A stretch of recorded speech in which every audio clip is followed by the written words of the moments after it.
Bom dia, meu nome é Yasmin, sou do segundo ano de agropecuária e eu vou falar um pouco sobre ciências cognitivas. Com a invenção do computador em 1940, tivemos grandes revoluções por causa do pensamento de que a máquina substituiria a mente humana. Inclusive, uma das pessoas que defendia que a máquina substituiria a mente humana era Daniel Dennett, defensor da inteligência artificial, dizendo que era apenas uma questão de tempo para a máquina substituir a mente humana. Já John Searle refutou as teses desses que defendiam a inteligência artificial ao exemplificar aqui com as noções de software e hardware. A mente está para o cérebro, como o programa está para o hardware. Sobre as possibilidades de um computador simular o cérebro humano, Miguel Nicoleles afirmou: nunca. Não há como reduzir a nossa mente, que é o produto de uma infinidade de eventos aleatórios, a um simples algoritmo. Existe um conceito de número ômega, que é o número mais aleatório que se pode criar. O processo evolutivo humano é exatamente isso, referindo-se assim à mente humana como algo aleatório e não completamente programado ou sintético como os softwares. Também, na década de 80, surgiu, ainda no final do século XIX, as neurociências, que são essas a psicologia e outras. Ainda no final do século XIX, pesquisas de diversos cientistas levaram à descoberta dos neurônios e à descrição de seu funcionamento, o que descortinou a dinâmica do sistema nervoso. Com esses estudos, teorias antigas foram consideradas reducionistas por relacionarem fenômenos mentais exclusivamente a processos neurológicos. Ou seja, alguns fenômenos mentais eram considerados pelos processos neurológicos, e aí quando surgiu essas pesquisas que desvendaram o sistema nervoso, essas teorias elas foram descartadas.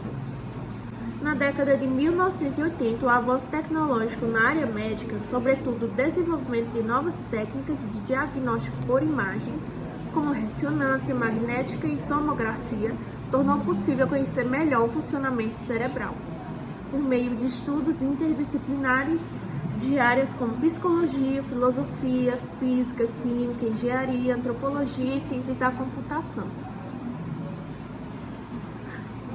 Ciências e valores. Aqui são alguns valores que são importantes para cientistas. Valores cognitivos, que são os que os cientistas devem seguir. As três características relativas dos valores cognitivos da ciência: a imparcialidade, a autonomia e a neutralidade. Imparcialidade consiste em aceitar como científicas apenas teorias que passaram pelo crivo de rigorosos padrões de avaliação. O método utilizado deve ser explicitado e a série de dados empíricos que sustentam a conclusão pode ser verificada por qualquer membro da comunidade científica. Ou seja, qualquer outra teoria que não foi considerada explicitamente estudada, ela não é considerada uma teoria, é só um pensamento inútil para eles.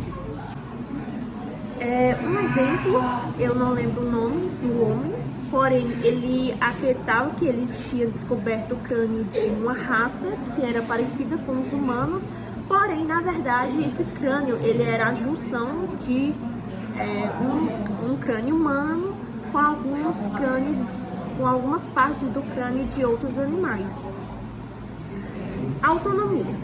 A autonomia depende da possibilidade de independência das investigações, de modo que instituições científicas fiquem livres de pressões externas e definam agendas voltadas para a produção de teorias imparciais e neutras.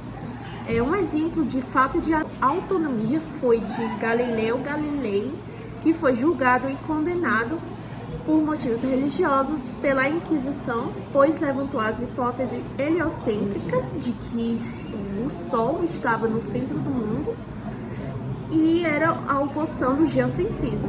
Na primeira metade do século XX, o geocentrismo era dito pela Inquisição, que era, no caso, a Terra no centro do mundo, no centro do universo. E Galileu Galilei, ele veio com a ideia de que o Sol era o centro do universo, contradizendo a Igreja e sendo condenado e isolado pela Inquisição. Neutralidade. O conhecimento científico deve ser neutro e não atender a nenhum outro valor sem ser o cognitivo. No processo de investigação, propriamente dito, características e convicções pessoais no campo da economia, da moral e da política não devem interferir no andamento e nas conclusões científicas. Ou seja, outros valores, outros sentimentos não devem interferir na sua teoria científica. Valores éticos e políticos. Por mais que os cientistas devem seguir os valores cognitivos, também há os valores éticos e políticos, que é para garantir a racionalidade e objetividade nas observações e pesquisa. No entanto, sobre outros aspectos, a neutralidade científica pode tornar-se uma ilusão. Não se trata de incoerência, mas de reconhecer que o poder da ciência e da tecnologia é ambíguo, ou seja, tem dois sentidos, uma vez que pode estar a serviço do conjunto da humanidade ou apenas de uma parte dela. Por isso, toda atividade técnica e científica deve indagar quais são os fins que orientam os meios utilizados, o que exige reflexões de caráter moral e político, envolvendo a comunidade interessada. Ou seja, basicamente, não é todo mundo que entende a linguagem científica, então, em momentos em que eles devem explicar uma comunidade interessada, pode haver os valores éticos e políticos. Responsabilidade social do cientista. Essas constatações nos obrigam a refletir sobre a formação do cientista, que não se restringem apenas ao aprendizado de conteúdos, metodologias e práticas de pesquisa. Mais do que isso, o futuro cientista adquire condições de examinar pressupostos de seu conhecimento e de sua atividade quando se descobre pertencente a uma comunidade e é capaz de identificar valores subjacentes à sua prática.